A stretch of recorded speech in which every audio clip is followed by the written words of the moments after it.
Hey, what's up? Ngayong araw po ay magsuroy-suroy kami sa aming farm. At sa puntong ito, napakasariwa dito sa lugar at adventurous. Tingnan niyo yung paligid, ganda.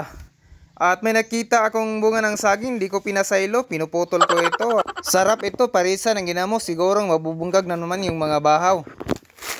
Pinuputol ko ang mga unas at dahon para makuha yung bunga ng saging. Sa bukid mga idol, di kayo mapapasmo kapag marunong lang kayo mangingita ng mga makakain. At sa puntong ito may nakita akong bunga ng kapayas. Siguro ko magbubusog na naman yung ating tiyan. As you can see naman guys, binanitan ko ang kapayas, di ko pinasaylo. Nagilo-hilo ang kolor. Tamis kaayo ang yang bunga. Nabubusog ang aking tiyan. At sa puntong ito may nakita naman akong bunga ng saging. Di ko pinasaylo, pinuputol ko. Napakalaking bunga ng saging. Masisiguro na naman mababaligya naman ito sa merkado.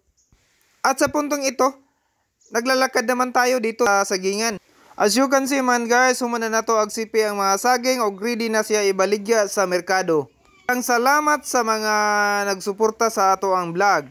Don't forget to follow and share mga idol. This is Coach Ao.